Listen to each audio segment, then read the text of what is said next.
What's up, everybody? Back again. I am excited to be here. I had kind of a crazy weekend this weekend and wasn't able to make a video after family night. Of course, I watched. Everything Packers. I'm gonna watch. There was a lot of interesting parts to the night that I really enjoyed seeing. It did not rain. I don't know what the percentage is, but it's pretty much been 100% chance of rain for the last 20 of the family nights. This was the 21st annual family night, and it's just a great environment. Tickets are only $10, so for a lot of families who have kids or just that financially it's tough to go to a game with the ticket prices, it's awesome that they can go to Lambeau. They can see their favorite players run out onto the field. They can see their favorite players play and perform, and it's not going to cost them an arm and a leg. $10 is nothing for most people. So I saw this interview with a family of four. They were able to go, $40, make it a nice night. So that's very cool. I just love the fact that the Packers try to interact with the fans. There's a lot of fan favorites. A.J. Dillon, he takes the time to just go and be with the kids and be with people. And he was doing, I think he was doing some kind of commercial or something at Lambeau when they were doing a walkthrough one weekend. And he took time to do pictures with all the kids that were there. So pretty cool. Somebody like him. Aaron Jones is a fan favorite. He's been, somebody that people love to interact with. He's just a really humble, good-hearted kid with a military background and, great parents. We all know the story with his father and everything. So, and how much he meant to him and how much he meant to him as a person and just teaching him the ways of the world. So, pretty cool. I think we have a lot of high character guys on the Packers. There's a lot of guys that are family men. Adrian Amos. I see a lot of stuff on him on Twitter about just talking about his kids and then just there's a lot of guys throughout the team, and a lot of these young guys starting to take on that leadership role. I talk about Rashawn Gary and what he's been doing. I think he's a huge piece to all this, and just having a lot of guys that are stepping up as other guys leave or as other guys kind of move on to other teams.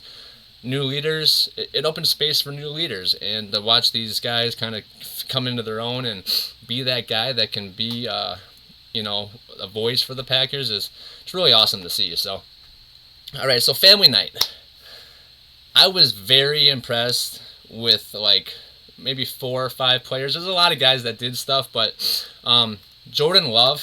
So we all know Rodgers is great. We all know he's going to be great. We all know that it's not going to be really an issue whether he performs well or not. He might have some down games, and we all know his playoff woes. But Jordan Love's who I want to see. Jordan Love's who I need to know if he's, developing, if he's progressing, see where he's at in his development. And, he's not going to get a lot of first-team reps with Rodgers. So to see him do what he's been doing with the opportunities he's been given, show that growth. He only had 2 real live game actions. The one game where he got thrown into the Chiefs game when Rodgers had COVID, which was kind of a tough place to play at Arrowhead. And the Packers defense only kept the Chiefs to 13 points, and Love actually outthrew Mahomes that game, but we still lost.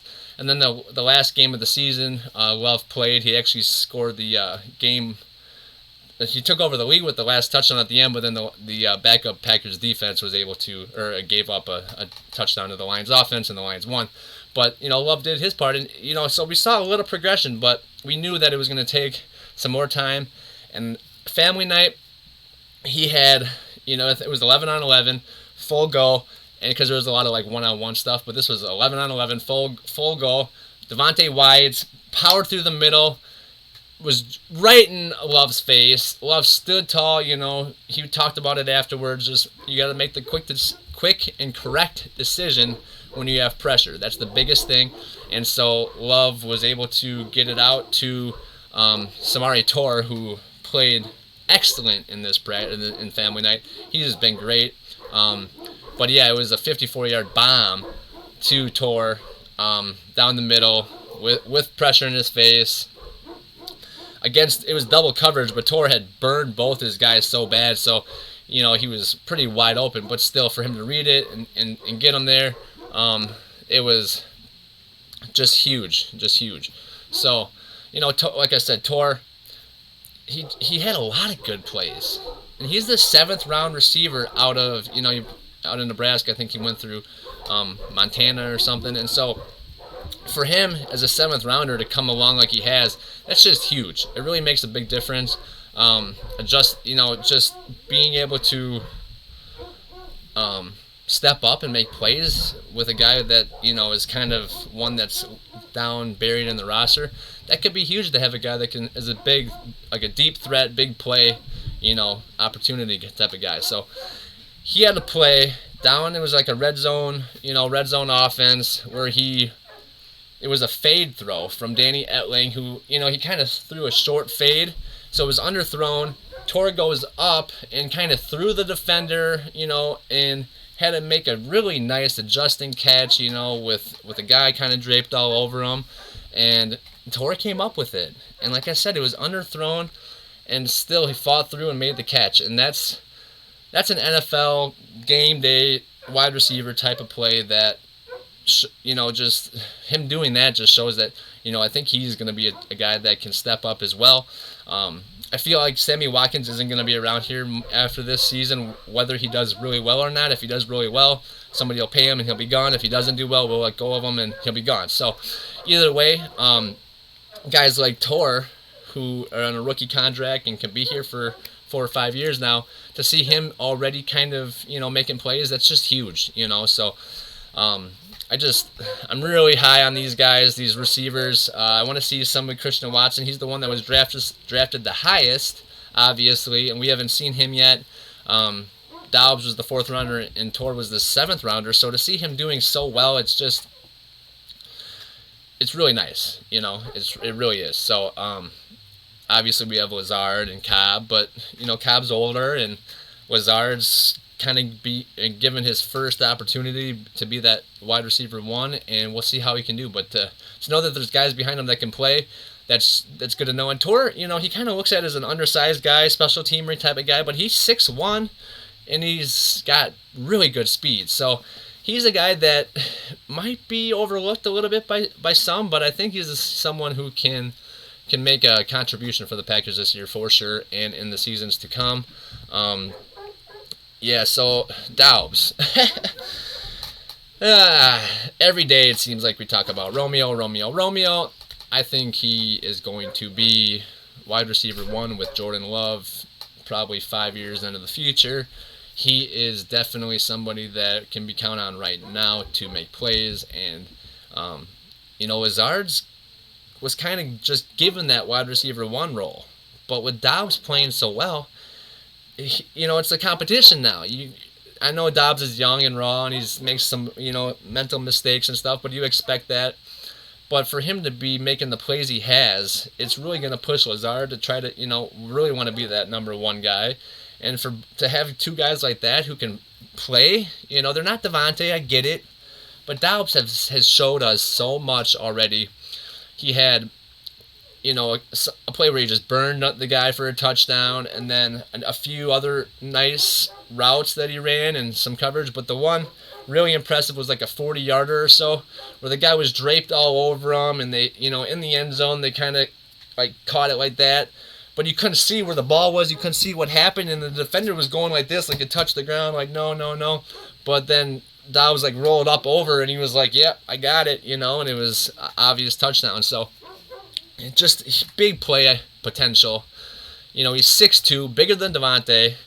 I think he weighed a little less technically, but he's a guy that can, build up and be stronger in the future as well. Obviously, coming in as a rookie, getting into the NFL, he's going to get that, NFL bodies. But right now, he's already such a baller, and he scored a few touchdowns at Family Night. He runs really crisp routes on those slants, and that's what Devontae was so good at. Devontae never used his hands; he was all about his feet. He had the best footwork in the league, obviously, and he would use head fakes and footwork and get open. So for Dobbs though, he's just so crisp. He kind of uses the same thing, but he is big and physical, and he's a guy that on those slants he runs them so well that I think it opens up so much more when you have the threat of the slant, because that's the inside, that's the easy 5, 6, 7, 8, 9 yards, on those plays. So you kind of have to go inside. But then that leaves the outside wide open for other, fake, different routes that lead off of that tree. So it's really awesome to see how he's progressed, and it's not just one day wonder type stuff. It's not just, oh, he made a big play once. It's every single day we're talking about Dobbs. Every single day he's doing something that we're like, wow. Even Rodgers said, wow. We're doing wow moments every day. And Rodgers said that we've seen that before in camp, but normally it comes from guys who are top 10 Packer wide receivers of all time. So that's, putting Dobbs in some really good company. I think with Lazard and Watkins, Lazard's 6'5", Watkins has speed and is big physical receiver, and with Dobbs with his, just crispness, his fluidity, his ability to catch and make contested catches, those three guys, that's a threat. I mean, I know everybody's kind of laughing at the Packers receiving core right now, but they all have their own skill set. They're all different in their own ways. Lazard's a big physical kind of possession receiver. Then you have the speed guys, Watkins, and Dobbs is fast too. And then if Watson gets healthy and you throw him in there, he's a burner. He's got that higher echelon 4.3 elite speed. So, kind of like the Marquez Valdez-Scantling did for us for the last few years. But I think with those three guys, and then you add Watson when he comes in and gets healthy, he actually was working in some rehabs finally. So good to see that. But so Dobbs, playing that wide receiver 1, 2, and then you can throw Watkins wherever. I think that's going to be big. I saw some good plays from Watkins too. I saw somebody catch a really nice one, and I didn't see him right away. I saw him turn, and I didn't see the dreads, so I didn't know who it was. My point, and I was like, good catch, and it was Watkins, and I thought, okay, if he can do that, if he could have 40, 50 catches this season, and 600 or so yards, I think that'd be a really solid bounce back year for him, and I think that would give a lot of potential or a lot of production for the Packers this year, and then that would open up stuff for other guys as well. But I really am putting my focus on Lazard stepping up to be a 1, and Dobbs coming in and being a solid number 2. Whatever happens behind those guys is just going to be icing on the cake. So I'm excited.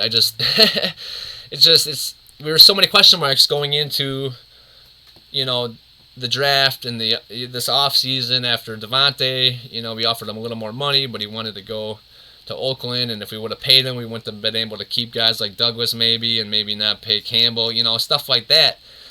So they made a decision, let Devontae walk, and we had question marks. What are we going to do? Who are we going to pick? What are we going to, and I did a lot of mock drafts.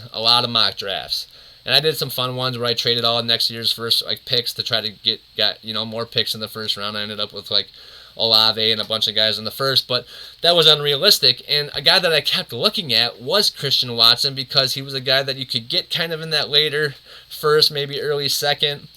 And I was working out trades and stuff, and the trade that they did, the 53 and 59th pick for that 34th pick, was never given to me as an option. I had to trade one of the 28ths or the whatever to get that one, but to get a second rounder. But I looked at pretty much everybody in this draft as kind of a second round talent. I really didn't want us to draft anybody in the first. I was hoping to stack picks in the second, kind of. The way that Goody did it, though, with getting elite middle linebacker, elite defensive tackle in the first, and then still being able to trade up in that second to get the receiver that I kept looking at, a 6'5", burner that can catch, because I kept kind of laughing that MVS kept dropping all those. So I was like, okay, that's a guy that I was kind of focused on. I liked the Alec Pierce because he was kind of a second rounder, and I looked at George Pickens too, even though he's kind of a nutcase and a little bit of AB, and he ended up at the Steelers, so kind of interesting. But Watson was a guy that I watched a lot, so for us to be able to get him, and then I noticed Dobbs, but I didn't know much about him coming into the draft. So for him to be able to come in and just really show that he can play already. I mean, we could have had 3 guys that we drafted that weren't doing anything still at this point, that were struggling picking up the offense, dropping passes, things of that nature, and we'd have a lot of question marks going into this season. We want, but at this point, I know the defense is elite. I know Rodgers is elite. I know these two running backs might be a top 3 tandem. I know once the offensive line gets healthy, it's going to be elite. Even right now, it looks like it's going to be, at least a suitable offensive line for now. And the receivers were the only real question marks. Obviously, tight end a little bit too, but I think you can kind of plug and play that. Mercedes Lewis is a vet. He'll be able to block, and we just kind of need a pass threat guy. When Tynion comes back, it'll work out, but I think Tyler Davis can step up and be that guy. I was looking for him on Family Night. I didn't see a lot of Davis, so we'll see if he steps up against the 49ers, but I will be interested to see what they do with tight end. However, wide receiver was the biggest, question mark, so I just being able to answer like, okay, Torrey can play, we can see that. Dobbs is a baller, obviously we can see that, and Watson can come in and at least perform at some level. I think it's gonna be huge. Just kind of eases the mind a little bit when it comes to the Packers offense this year. At least we have guys that they won't be super stagnant and have to run the ball every down. There is a threat of throwing it, and with Rodgers, he'll make magic happen. So that's just exciting to know that at least we have they drafted so well that we've got talent. There's it's not such a question mark. So Juwan Winfrey, he's usually like a training camp Hall of Famer, training camp All-Star, really balls out, does well. But at Family Night, he was pretty much shut down by Rasul Douglas in the slot. Douglas was all over him, physical. He's a 6'2" corner, not usually the slot cornerback size. So it was like, it's not really a reflection on Winfrey. It just is. It just shows how amazing Douglas really, is. People have question marks about him because he kind of flopped around the league a little bit, but I really think he came into his own, fits really well in this defense, and isn't asked to do too much. He's just kind of asked to do what's within his ability, and that 6'2" with like sticky coverage skills, he's a guy that can really be good, and I think it wasn't just a one-season wonder. I think he's going to have an elite year as well. With Jair back, kind of covering that number 1 guy, it's really going to help Stokes and Douglas, because Stokes was going up against other teams once, so was Douglas, and that's just tough for young guys and guys that haven't played a lot. So Jair's going to take a lot of pressure off of them, but Juwan Winfrey, I always look for him to step up. He's so close to kind of getting on this roster. He's kind of been around for a few years now as the practice squad guy, kind of brought in if receivers get hurt and whatnot, but doesn't hit the field a lot. Him and Malik Taylor, who's actually out with an injury still too.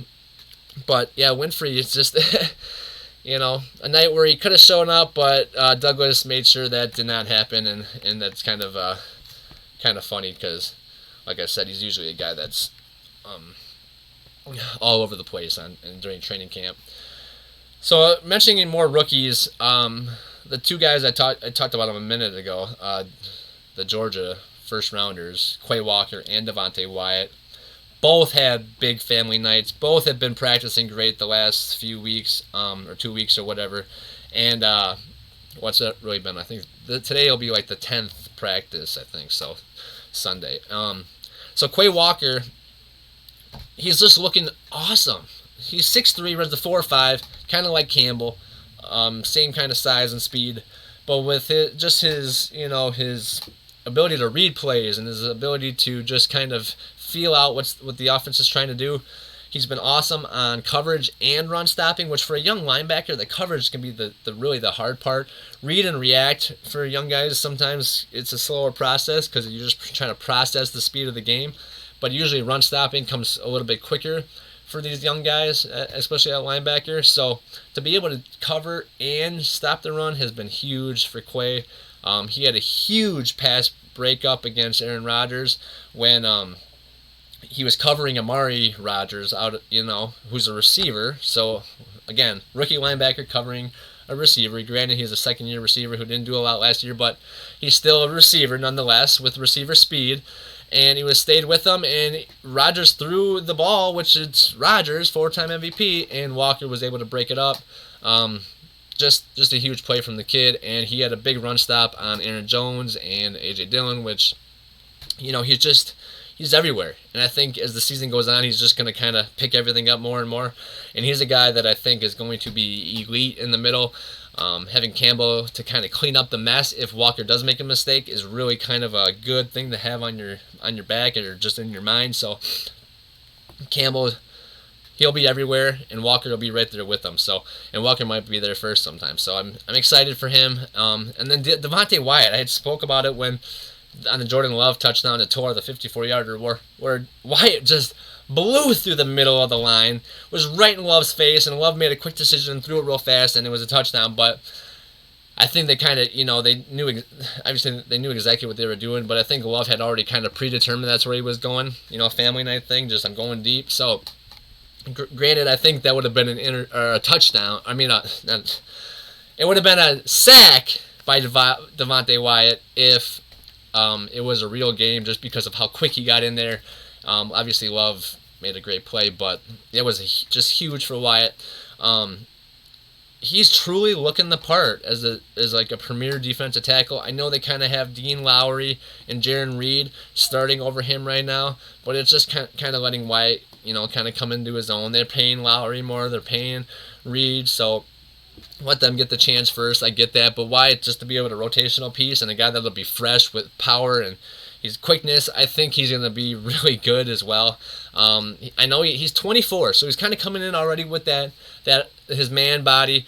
I know Dak Prescott just lost his baby fat, and he's 29 or whatever. So some of these guys come in when they're 20 years old, and they're not full. They don't have their full man muscle yet. So it's important that he keeps working out and staying lean and fit in where he was at in college. But at 24, he's older for a rookie, and I think that's going to really help him as kind of mature through the league and just be ready early. He's ready. So pretty cool to see him get through there, and he made a lot of big plays, and you can just see that he's hard to block. He's quick and he's physical and he's strong and powerful and all that. So, really exciting to watch. Yeah, I was talking about Jair when I was talking about the corners, but Jair had shut down the offense all night on his side. Him with Stokes and Douglas, Amos and Savage, they're going to be a top flight defense, top flight secondary. I think that Jair just plays so well. He's come back from that injury, so I'm kind of worried about him in the tackling area, if he's scared to tackle or not willing to tackle as much when it comes to running up and tackling big running backs, just because he got hurt last year doing that. So we'll see, but I just like what I've seen out of him. He's really performed well. And speaking of Savage, he pulled up with some tightness in his hamstring. I'm not too worried about it. He had laughed during an interview saying that it's a fast person injury, but hamstrings can tighten up on you over time and over nights and stuff, and I just kind of worry that Packers and hamstrings have been an issue for years. I know like Matthews used to always have hamstring issues, and it's an injury that can take some time to heal fully, and it's really easy to re-injure. So I look for them to shut down Savage for a little while, try to see if other guys can play that safety spot. I know they have questions about safety with Sean Davis and Vernon Scott back there, trying to figure out who fits best. So if Savage is out, maybe it'll open some eyes or some doors for some other guys to get eyes on them. And it'll be interesting to see what they do with Savage. I just hope that they kind of avoided a severe injury. It sounds like they have, but you never really know. So there was a play where Jair went one-on-one with Allen Lazard down in the red zone. It was just a one-on-one with Rodgers throwing, and it was kind of a back shoulder, a little bit off by Rodgers, but Lazard was still able to go up over Jair, like up over him at 6'5", and I don't think Jair's even 6 foot. So I think he's like 5'9" or 5'10" actually, but he might be 5'11". I might be way off, but either way, he's not 6'5", and I don't think he's 6 foot even close. So Jair is still one of the best corners in the league, if not the best. I like him over Ramsey personally. I like him over Diggs totally. So one-on-one, and Lazard actually came up with the catch, with the grab of the ball, I should say, because the completion of a catch did not occur. but his footwork and his placement of his feet, he got one foot in, but the other one came in out of bounds, so it would have been incomplete. But it was really a nice grab by Lazard. I like the body control.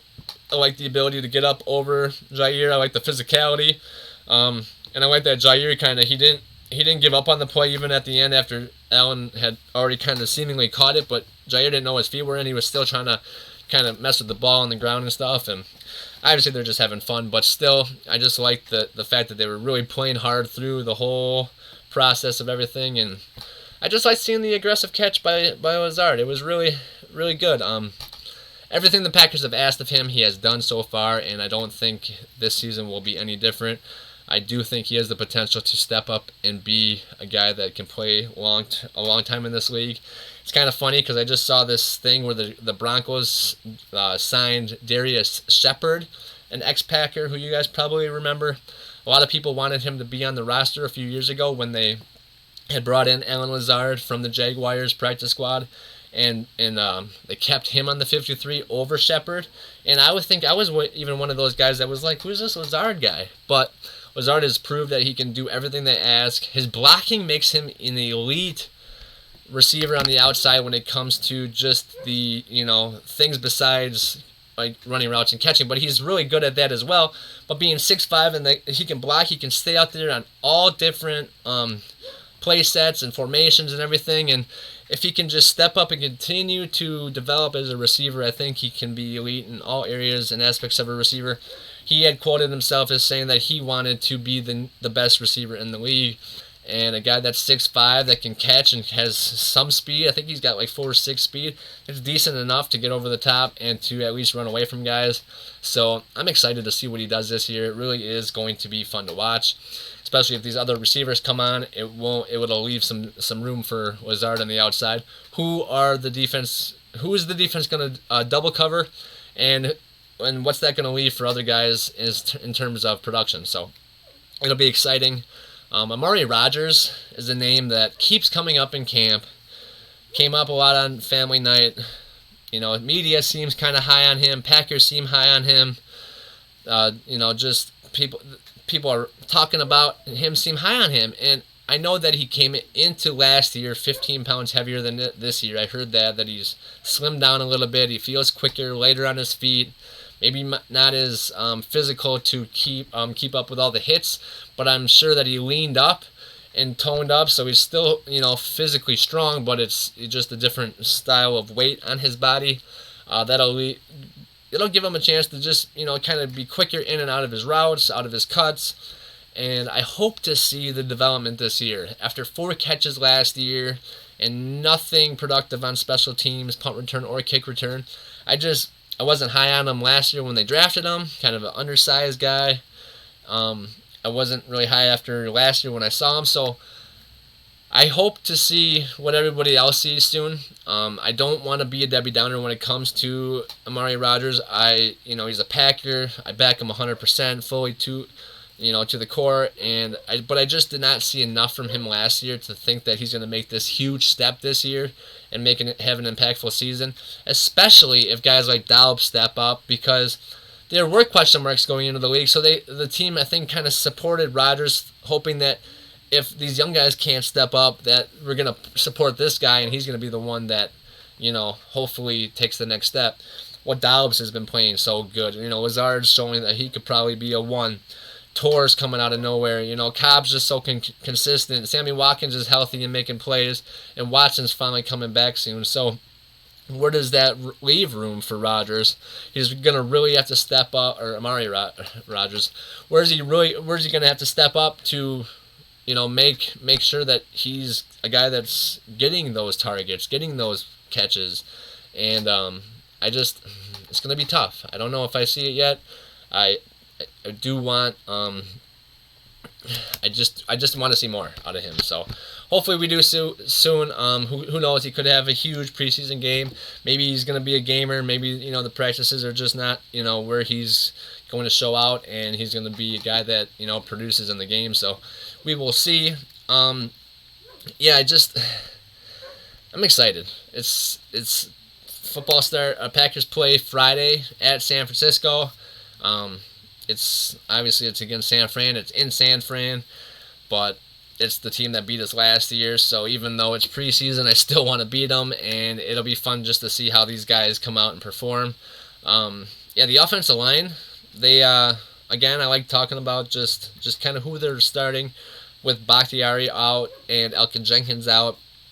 Nothing's gonna happen pass or run wise if our offensive line isn't performing and doing their job up front. So left tackle started out as Yash. I think he's kind of going to be that guy at left tackle. Seems like he played well enough last year for them to give him the first look, and he's not relinquished that spot. He's a big physical person. I think he's like 6'8", so he's huge. I know Caleb Jones is like 6'9", 370, but Yash is a big man. He can hold on that outside. He got thrown in kind of early last year in the left tackle, and he performed. So now that he has got another season under his belt, another off season, I think that he's going to be a solid player there. If Bakhtiari has issues coming back or has to retire sooner than later because of the knee, who knows what's going on with him.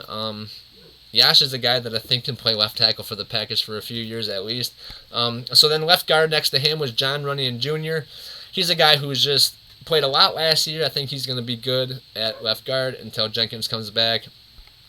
And then Josh Myers at center. He played decent last year. The Packers had question marks just because he was a rookie, but he got hurt then, and now it looks like he's kind of coming into his own. It's just going to be a consistent, solid center.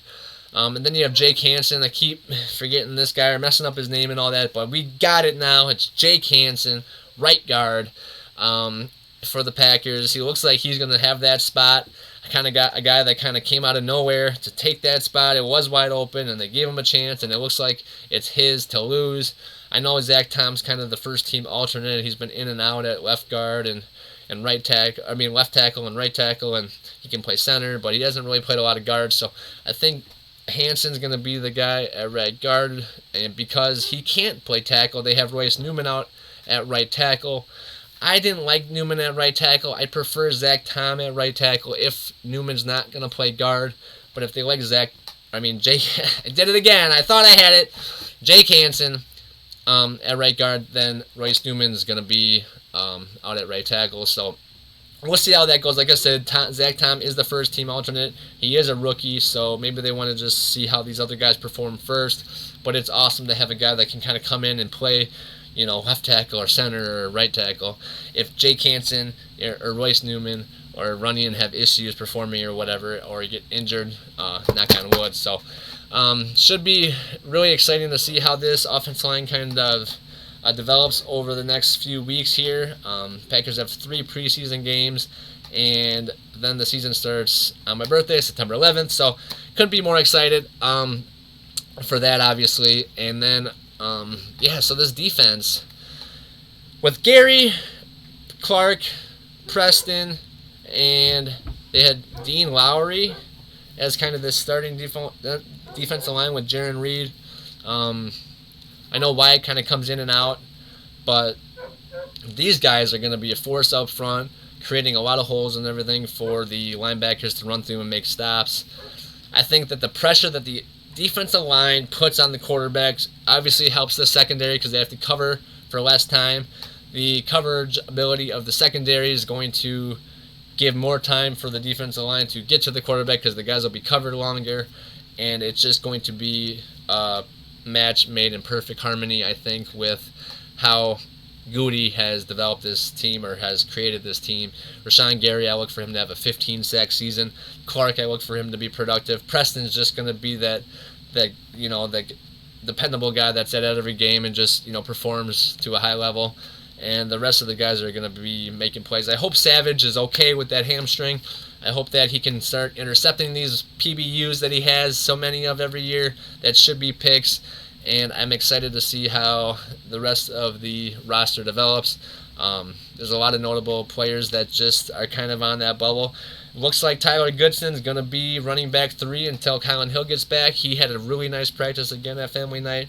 I just like what I see out of him, running the ball, catching passes and everything. And with Patrick Taylor hurt still and Colin Hill rehabbing from the ACL, we know that Jones and Dylan are locks, and they're not going to play a lot of preseason. So they have B.J. Baylor, who has made some nice plays as well, but Tyler Goodson's going to be that guy, I think, and maybe they'll bring in another running back for preseason just because I think they only have two unless Taylor and Hill figure out a way to get on the field.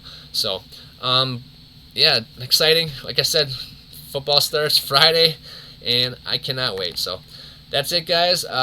Family night was awesome again. 21st annual by Bellin, and it's just cool because it's nice to see them. You know, we see them at practice, but it's just a different environment. The fireworks afterwards, families, and the players have their families on the field, and the coaches, and it's really good for the community. It's good for the fans.